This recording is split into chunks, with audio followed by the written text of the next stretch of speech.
Alexander Cockburn, whom I consider America's best journalist. And we're going to talk about the press and politics.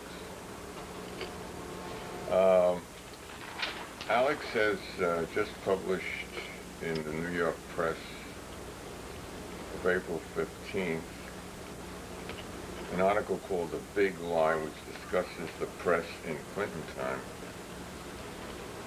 and the press in general. And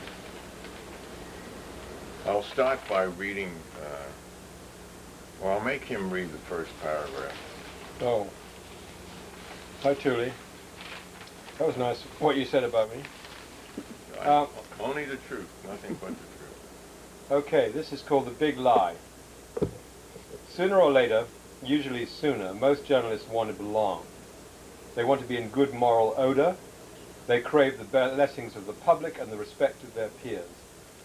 If they are David Brock or Joe Conason, they want to be invited to the White House, or at least called on the phone by Bill or Hillary, or more likely by Sid Blumenthal. There isn't a trade in existence whose practitioners require such monstrous injections of reassurance, or whose cravings for prizes and kindred tokens of esteem are so intense. I'll stop reading there. All right, you've been in journalism a long time. Yeah. Since when? I wrote my first piece when I was 16, and I'm 56, so that's 40 years ago. And my dad was a journalist. And you've been in America, U.S.? 72. And so how would you compare British and American journalism?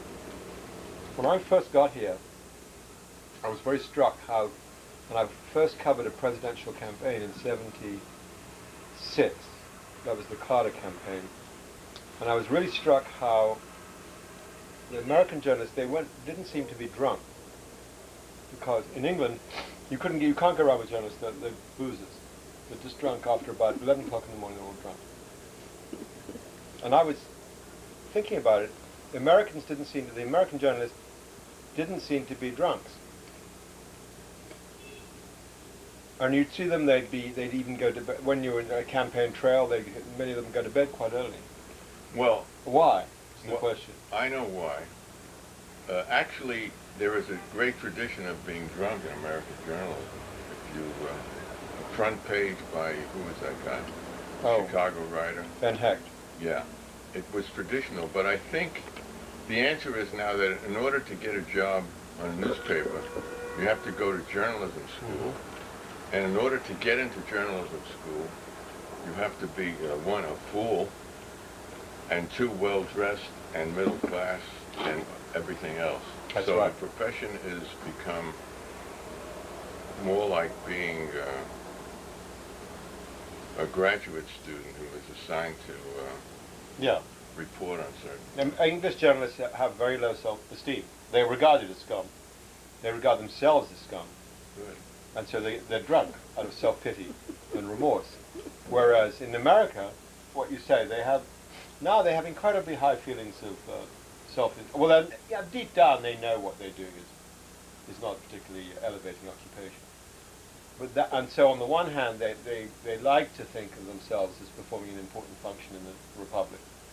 On the other hand, they know that most of the time they're performing fairly degraded services. But I think in order to pass through the Columbia School of Journalism and get the degree, it's a kind of self-selection. Like if you want to work at the Times, I think that school or some other comparable school of journalism is a requisite. So it's sort of self-selecting. You wouldn't go there unless you believe that what the Times is doing is good journalism or worth the job. And there's a backwash to that. If you go around to the campuses, all the campuses which have journalism schools have terrible newspapers. Because all the kids in the J schools do their articles in the papers so they can show them to the New York Times hiring guy. And so, of course, all the articles are awful, muck. And they're all objective and balanced and this, and some say that, and now for another view of Hitler and all this. Whereas in a campus which hasn't got a J school, it's not bad. It's better, yeah. A little bit better. That's really the point of what I wrote here. That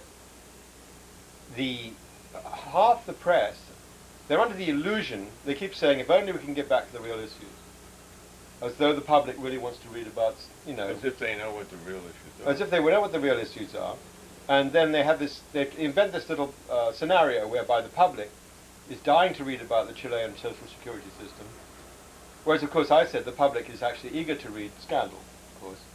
You know, they want to read about Monica Lewinsky and the Seaman stains and all the rest of it because it's fun. And they think there's Bill and he's got a nice Jewish girl from Beverly Hills, and isn't that a good thing?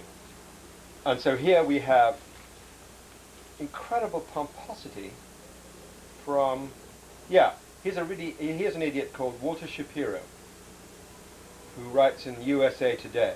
Actually, I always rather like USA Today, but I certainly don't like Walter Shapiro. Quote, "Sex sullies everyone." This is a serious man writing this. "From the moment the Monica Lewinsky story broke, we all lost our moorings." Of course, we didn't lose our moorings. We began to read with joy. This is him again. "The president, through his own conduct, may have forfeited much of the moral authority of his office." Notice the assumption that it's got moral authority, by the way. "But by slavering over the sexual details, the press has squandered some of its own credibility.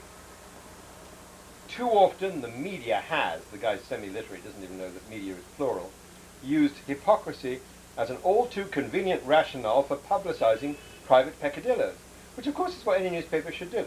"Just because a candidate includes a smiling picture of his wife and family in his campaign ads is a flimsy excuse for questioning his fidelity." Can you imagine the pomposity of this? "Even candidates who piously champion family values do not automatically empower the press to dredge up old divorce decrees. In an era of poison politics, anything goes. Sex sells as surely as it sadly sullies serious subjects." I didn't realize you got so many S's. Wow. "Sadly sullies serious subjects." Every single sentence is ridiculous. Because, of course, A, sex is fun. B, you know, these candidates, they used to go gay baiting, you know, when they put out that little picture of them and the missus and the 2.7 children. And then it turned out he was, you know, out there in the gay bars. Well, aren't we meant to publish that? That's a good example. Yeah, I have a few things to say about that. It reminds me of an old joke. This man is talking about his marriage, and he says, "Yeah, we have a real equal marriage. We divide our responsibilities. I decide whether we should recognize the Soviet Union and raise the armed forces budget, and she decides where we spend our vacation and how we raise the kids." And the other thing is, I'm not a Clinton fan. I'm sort of an anti-Clinton fan, but this was sort of something that made him seem really human. Like, this is the best thing he's ever done, is to have all of these affairs. That's right. And I did a cartoon right at the beginning of his term, in which said, "What do we really know about Bill Clinton? Dodged the draft and had Jennifer show him her flowers." And then the next panel, "It's been downhill ever since."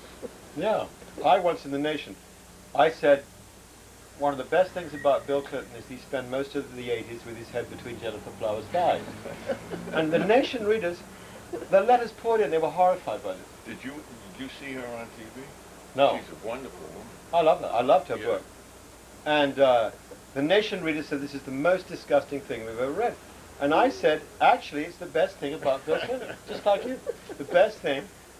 I mean, John Kennedy just, I mean, you know, 30 seconds, just hopped on and hopped off, and that was it.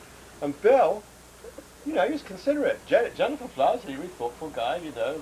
Yeah, she liked him. Liked him. Yeah, she was in love with him. Yeah, and then he put all her clothes on and sat around and, you know, had a good time. There's incredible prudishness. There's